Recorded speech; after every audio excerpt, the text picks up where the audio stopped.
Hey guys, मेरा नाम है Anubha. Welcome to Biology Ed. और आज के वीडियो में मैं आपको बताऊंगी about the topic sex determination, यानी किस तरह से ऑर्गेनिजम्स और मोस्ट इम्पोर्टेंटली ह्यूमंस में ये डिटरमाइन होता है कि बेबी का सेक्स मेल होने वाला है या फिर फीमेल। तो बिना देर करे लेट्स गेट स्टार्टेड।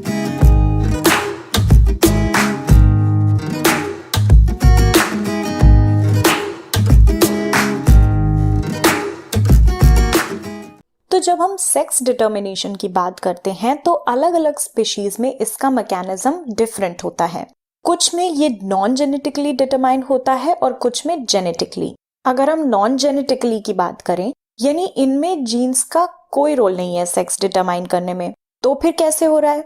कुछ ऑर्गेनिजम्स हैं जैसे कि टर्टल्स, एलिगेटर्स, क्रोकोडाइल, इनमें इन्वायरमेंटल क्यूज यानी कि फर्टिलाइज्ड एग किस टेम्परेचर में रखा गया है इस पे डिपेंड करता है कि उनमें से जो एनिमल निकलेगा वो मेल होगा या फिर फीमेल। स्नेल्स की अगर हम बात करें तो उनमें एक ही इंडिविजुअल में मेल और फीमेल दोनों ही सेक्स ऑर्गन्स प्रेजेंट होते हैं और सेक्स इनमें चेंज हो जाता है, यानी कभी मेल कभी फीमेल। तो इन दोनों ही केसेस में आप देख सकते हैं सेक्स डिटर्मिनेशन में जीन्स का कोई रोल नहीं है। लेकिन ह्यूमंस में सेक्स जेनेटिकली डिटरमाइन होता है। तो अभी हम उस पूरे प्रोसेस को समझेंगे कि कैसे। देखिए, ये ध्यान से सुनिएगा। जब हम ह्यूमंस की बात करते हैं तो आपको पता होगा कि ह्यूमन सेल में 23 पेयर्स ऑफ क्रोमोसोम होते हैं, यानी कि टोटल 23 + 23 = 46 क्रोमोसोम्स होते हैं।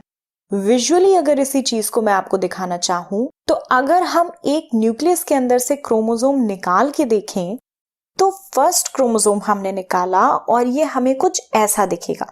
यहां देखिए, ये फर्स्ट क्रोमोसोम 2 के सेट में है, एक ये और एक ये। ऐसे ही सेकंड के भी 2 होंगे, थर्ड के भी 2। तो इस तरह से 23 पेयर्स होते हैं हर सेल में। अब इनमें से जो ये लास्ट 23rd पेयर है क्रोमोसोम का, इसको बोलते हैं सेक्स क्रोमोसोम। क्यों? क्योंकि यही क्रोमोसोम सेक्स को डिटरमाइन करते हैं। तो अब हम इसी 23rd पेयर की बात कर लेते हैं। अगर फीमेल है तो उसमें ये 23rd पेयर होता है XX, और अगर मेल है तो XY, यानी एक X क्रोमोसोम दोनों में होगा, चाहे मेल हो या फीमेल। और अगर फीमेल है तो उसी के साथ एक X और होगा, इसलिए क्योंकि फीमेल में दोनों क्रोमोसोम एक जैसे होते हैं तो हम कहते हैं कि परफेक्ट पेयर होता है। लेकिन मेल में होता है XY क्रोमोसोम। अब ये जो Y क्रोमोसोम है ये X क्रोमोसोम से छोटा होता है, तो परफेक्ट पेयर नहीं बना, इसलिए मेल में हम कहते हैं कि मिसमैच्ड पेयर ऑफ क्रोमोसोम्स हैं, एक जैसे नहीं है, एक बड़ा है एक छोटा। अच्छा, अब हम अगर बेबी के सेक्स डिटर्मिनेशन की बात कर रहे हैं तो ये डिसाइड होता है during the fusion of gametes या फर्टिलाइजेशन के वक्त। कैसे? तो उसके प्रोसेस को हम देखते हैं। देखिए, जब भी गैमीट यानी स्पर्म या एग का फॉर्मेशन होता है तो क्रोमोसोम हाफ हो जाते हैं। मतलब इस फीमेल से जब गैमीट यानी एग फॉर्म होगा तो एक बार में 2 एग फॉर्म होंगे और दोनों में एक एक एक्स क्रोमोसोम चला जाएगा।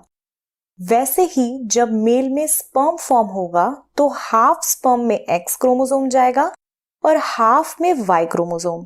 अब जब फ्यूजन होगा या फर्टिलाइजेशन होगा तो एग तो हमेशा एक्स क्रोमोसोम ही कैरी कर रहा है, यानी मेल हो या फीमेल एक एक्स क्रोमोसोम तो आना ही है। लेकिन फर्क कहां होता है कि किस स्पर्म के साथ ये एग फ्यूज हो रहा है। अगर ये एग एक्स क्रोमोसोम कैरी करने वाले स्पर्म के साथ फ्यूज हो रहा है तो बेबी का सेक्स फीमेल हो जाएगा, और अगर ये वाई क्रोमोसोम कैरी करने वाले स्पर्म के साथ फ्यूज हो रहा है तो बेबी का सेक्स होगा मेल। तो ह्यूमंस के केस में हम ये कह सकते हैं कि sperm determines the sex of child, या फिर father male determines the sex of child. जो चाइल्ड अपने फादर से एक्स क्रोमोसोम कैरी करने वाला स्पर्म इनहेरिट करेगा उसका सेक्स हो जाएगा फीमेल, और जो चाइल्ड वाई क्रोमोसोम इनहेरिट करेगा वो हो जाएगा मेल। तो ये था सेक्स डिटर्मिनेशन, और एक अनाउंसमेंट मुझे आपके साथ शेयर करना है। Biology Ed has crossed 1000 subscribers. आप सबको बहुत बड़ा थैंक यू। आप लोगों को मेरे वीडियोस पसंद आ रहे हैं, कॉन्सेप्ट्स क्लियर हो रहे हैं। इससे ज़्यादा खुशी की बात और क्या हो सकती है। और जब आप सब इतने अच्छे कमेंट्स करते हैं, लाइक और सब्सक्राइब करते हैं, तो मुझे इससे बहुत मोटिवेशन मिलता है कि मैं और बेहतर वीडियोस आप लोगों के लिए बनाऊं। तो thanks a lot, and until the next time, stay curious.